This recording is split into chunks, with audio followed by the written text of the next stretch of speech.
Hello, c'est HR, votre chroniqueur. Alors aujourd'hui, je vais vous parler du film Companion. C'est un film radicalement innovant en termes de structure et d'histoire. Avant d'aller plus loin, n'oubliez pas, si vous n'êtes pas abonné, pensez à le faire. Et surtout, pensez à mettre en commentaire ce que vous avez pensé de ce film. Let's go!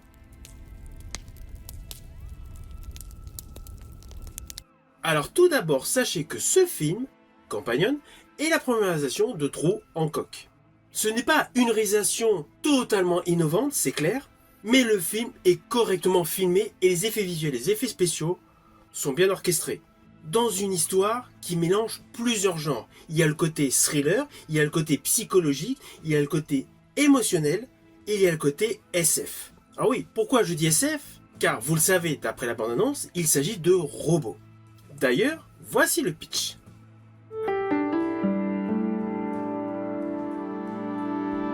Alors dès l'ouverture du film, nous assistons à la fameuse rencontre du couple vedette de ce film dans un supermarché.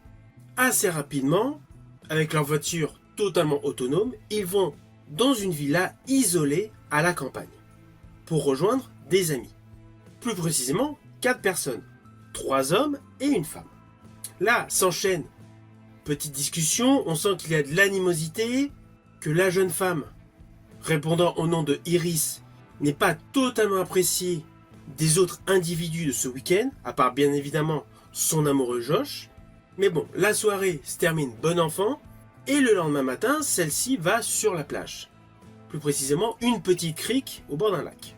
Et là, l'un des hommes qu'elle a rencontré durant ce week-end, c'est-à-dire le propriétaire de la superbe villa, le personnage répondant au nom de Sergei, celui-ci fait une tentative de viol. Et c'est là que tout part en vrille, elle le tue.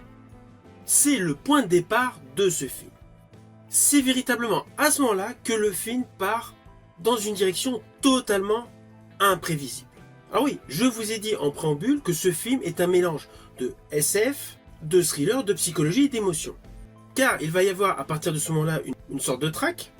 Implicitement, il y a le côté qui est mis en avant sur le fait que le robot a tué, ainsi de suite, avec pas mal de mini-twists, ah oui, prévisibles, mais quand même dans l'histoire, mini-twists, qui permettent d'être tenus en haleine jusqu'à la fin de ce film.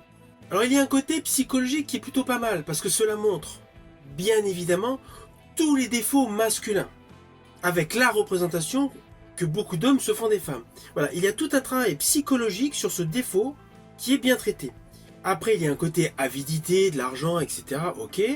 Et il y a une petite routine qui va s'enclencher, on va dire au bout de 3/4 d'heure, où là, cela fait plus un thriller conventionnel. Mais un thriller avec une ambiance donc robotisée. Alors je vous le dis tout de suite, si jadis vous n'avez pas aimé la série Real Humans, ce film ne vous plaira pas. Il faut vraiment aimer le concept de la robotique, du cyborg, pour apprécier ce film. Ah oui, le côté SF est légèrement dilué, il est diffus. Il y a la voiture qui est très particulière, il y a naturellement la conception du robot avec des lentilles qui font flipper, mais cela reste assez léger. On est davantage sur un film qui paraît classique, avec une histoire au final qui pousse tout simplement une réflexion sur le comportement des hommes par rapport aux femmes. Naturellement, je précise une catégorie d'hommes. Je ne dis pas du tout que l'ensemble des hommes raisonnerait comme le personnage de Josh. Ainsi, ce film a beau avoir une mise en scène assez classique, assez convenue, l'histoire a un attrait innovant. Même si le final est largement prévisible, surtout si vous avez vu pléthore de films. Mais cela reste quand même un film à voir, un film qui est bien construit. Alors au final, naturellement, c'est un film que je vous invite à découvrir. Ce n'est pas le plus grand film de tous les temps, c'est clair, mais c'est un film à voir avec des potes pour se décontracter, pour s'amuser. Surtout que c'est un bon divertissement.